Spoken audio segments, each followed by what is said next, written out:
Shalom and Bari Yeriko.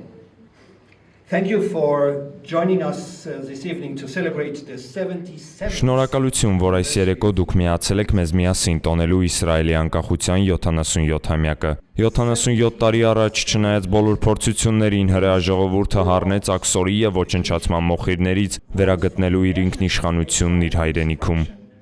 To reclaim sovereignty in the ancient homeland. In this difficult time, we also find strength in our friendship. Այս դժվար ժամանակներում մենք նաև ուժ ենք գտնում ամբողջ աշխարհում մեր ունեցած բարեկամական կապերից եւ այդ բարեկամների շարքում է Հայաստանը։ Թեև մեր երկկողմ հարաբերությունները դեռևս զարգացման փուլում են եւ ոչ առանց բարդությունների, ես համոզված եմ, որ իրապես համագործակցության իրական հնարավորություն կա։ In the field of health, tourism and culture, we are seeing encouraging signs of engagement. We may not always agree, but we can always talk, and talking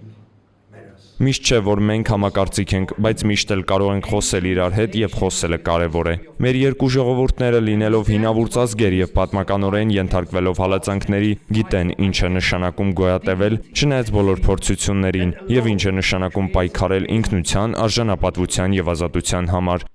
Այս երեկո լավ հնարավորություն է նշելու ոչ միայն Իսրայել պետության ձևավորման պատմական օրը, այլև անդրադառնալու մեր ժողովրդերի միջև հաստատված կապերն ու ընդհանուր արժեքներին։ Անկեղծ քաղաքակիրթ երկխոսությունը կարող է ծառայել անցյալի դժվարությունները հաղթահարելու եւ ապագայի նոր հնարավորություններ ստեղծելու համար։ Եվ ինչպես ժամանակը մշտապես ցույց է տվել, երկխոսությունն ու համագործակցությունը հատկապես մեր աշխարհագրական տարածքում ոչ միայն ցանկալի է, այլ նաեւ անհրաժեշտ պայման։ Եվ այս համատեքստում մենք պատրաստ ենք զարգացնելու շփումները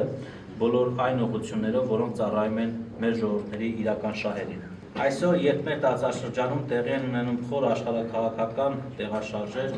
ավելի քան երբևէ կարևորվում է կայուն սկզբունքային եւ հավասարակշռված երկխոսությունը։ Հայաստանը պատրաստ է քննարկել Իսրայելի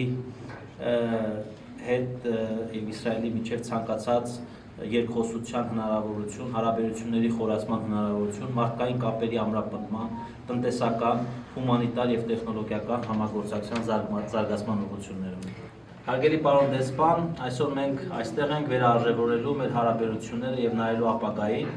թող այսօրը լինի նոր սկզբի հնարավորություն երկու հինավուրց փորձություններով անցած ժողովուրդների համար։